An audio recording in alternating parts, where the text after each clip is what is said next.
오늘 우리에게 주신 하나님의 말씀 보도록 하겠습니다. 레위기 26장 40절로 46절까지의 말씀입니다. 생명의 샘가 5월 9일 화요일 말씀, 회개하는 자의 회복, 함께 읽겠습니다. 그들이 나를 거스른 잘못으로 자기의 죄악과 그들의 조상의 죄악을 자복하고 또 그들이 내게 대항함으로 나도 그들에게 대항하여 내가 그들을 그들의 원수들의 땅으로 끌어갔음을 깨닫고 그 할례 받지 아니한 그들의 마음이 낮아져서 그들의 죄악의 형벌을 기쁘게 받으면 내가 야곱과 맺은 내 언약과 이삭과 맺은 내 언약을 기억하며 아브라함과 맺은 내 언약을 기억하고 그 땅을 기억하리라. 그들이 내 법도를 싫어하며 내 규례를 멸시하였으므로 그 땅을 떠나서 사람이 없을 때에 그 땅은 황폐하여 안식을 누릴 것이요 그들은 자기 죄악의 형벌을 기쁘게 받으리라.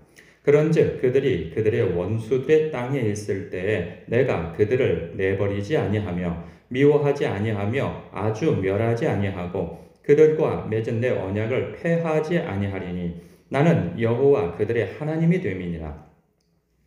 내가 그들의 하나님이 되기 위하여 민족들이 보는 앞에서 애굽 땅으로부터 그들을 인도하여 낸 그들의 조상과의 언약을 그들을 위하여 기억하리라. 나는 여호와이니라. 이것은 여호와께서 시내산에서 자기와 이스라엘 자손 사이에 모세를 통하여 세우신 규례와 법도와 율법이니라. 아멘. 42절에 보면요. 언약에 대한 말씀이 나와요. 3번이나 반복되죠. 내 언약과 내 언약을, 내 언약을 이렇게 하면서 3번이나 반복돼서 이 언약에 대한 말씀을 하고 계세요. 26장에서의 우리가 26장을 보고 있는데 26장에서의 언약은 이 조건적으로 표현됨을 봐요. 너희는 우상 숭배하지 마라. 그리고 안식일을 기억하여서 거룩하게 지켜라. 그 속에는 안식년, 희년도 포함되어져 있죠. 그리고 내 율례와 법도와 이 규례를 지키라. 그리하면 복을 얻을 것이다 하면서 너희의 소출이 풍성할 것이고 너희가 두려움 없이 나의 나라에서 즉 가나안 땅, 이스라엘 땅 영토 안에서 하나님의 그 도우심 안에서 복을 받아 살 것이다. 그런데 너희가 이 율례와 법도와 그리고 내가 너희에게 명한 이러한 것들을 어긴다면 너희들이 이런저런 화를 당할 것이다 라고 할 때 어제 본문 말씀, 그제 본문 말씀 이렇게 이어서 나라를 빼앗기고 그리고 자연재해와 그리고 전염병과 굶주림 그렇게 해서 결국은 나라를 빼앗겨 포로로 잡혀가는 그러한 아주 험악한 지경에 당하게 될 것이다 하는 그런 이 복과 화에 대한 말씀을 하세요. 그런데 그 모든 것이 다 조건절로 표현되어져요. 너희들이 이렇게 지키면 내 백성다운 삶을 살면 내가 너희에게 복을 줄 것이고 너희가 그렇게 살지 아니하면 너희가 화를 당할 것이다 이런 말씀을 하세요.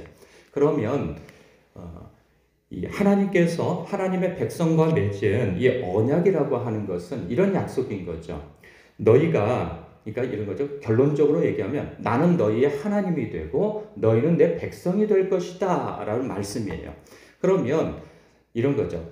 너희가 나의 율례와 법도와 그리고 이런 규례들을 잘 지켜서 나의 백성다운 삶을 살면 내가 너희의 하나님 노릇을 해줄 것이다 라고 하는 그 약속을 하는 듯 싶어요. 하나님께서 표면적으로 보여지는 것은 그렇게 보여져요. 그래서 하나님께서 그렇게 설명을 또 해주시지 않습니까? 너희들이 이렇게 지키면 복을 받고 어기면 화를 당할 거야 이렇게 말씀하시는데요.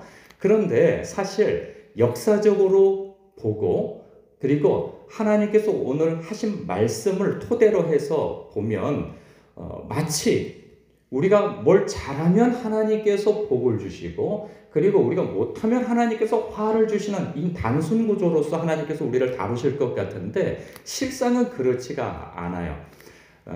이런 거예요. 사실은 그 이면적으로 보면 나는 너희의 하나님이 되어져서 나는 너희를 굳게 붙들 거야.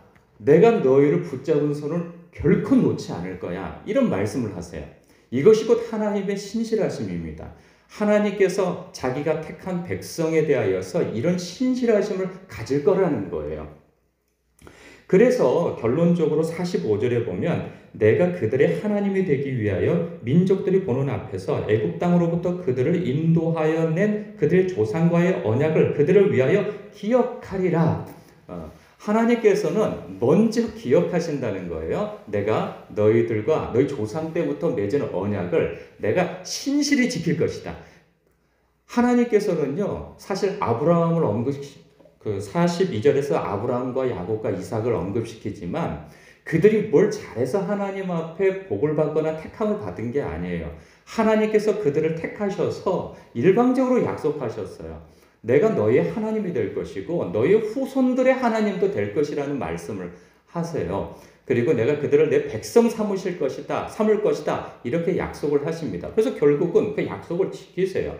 애굽 땅에서 그들을 인도해 내셔서 당신의 백성을 삼으신단 말이죠. 그런데 그들에게 말씀하실 때에는 왜냐하면 인간의 죄성이 있기 때문에 어떤 조건을 얘기하지 아니하면 이게 사람이요 지키질 않아요. 적당한 두려움 속에서 경외심을 가질 때 이 두려움과 떨림으로 무엇인가를 지킬 마음을 갖지 하나님께서 야 괜찮아. 나는 너희의 하나님이니까 네가 무슨 짓을 해도 나는 너를 떠나지 않을 거야. 사람이 이렇게 이야기를 들으면 그 죄성은요. 하나님의 선하심으로 말미암아 우리가 하나님의 뜻대로 살려고 하는 그 마음을 접어버리는 경우가 많단 말이죠.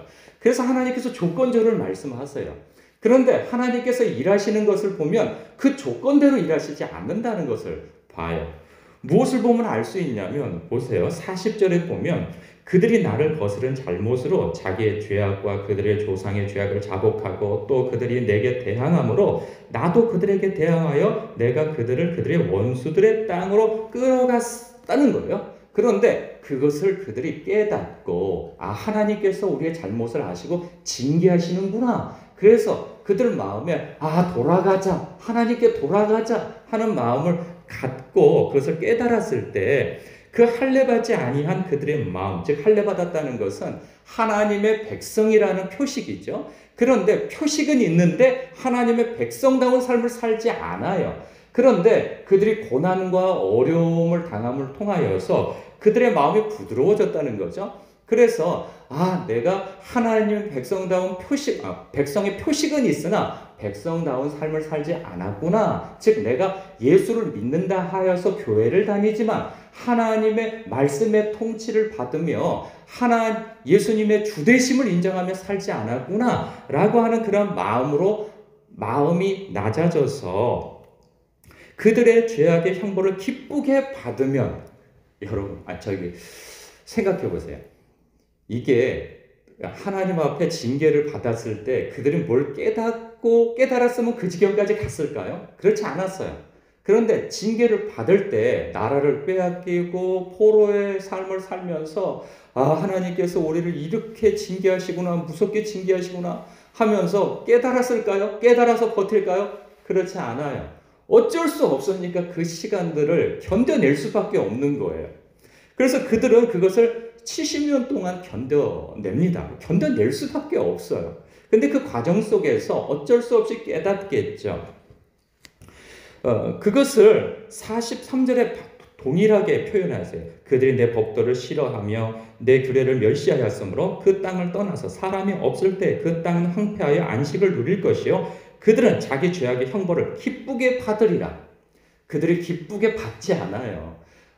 그런데 그 모든 하나님께서 허락하시는 그들이 영혼으로, 마음으로, 삶으로 정화되어지는 그 70년 동안의 그 기간을 그들이 오롯이 견뎌낼 수밖에 없는 그것을 너희들이 기쁨으로 견뎌냈다. 이렇게 여기신다는 거예요.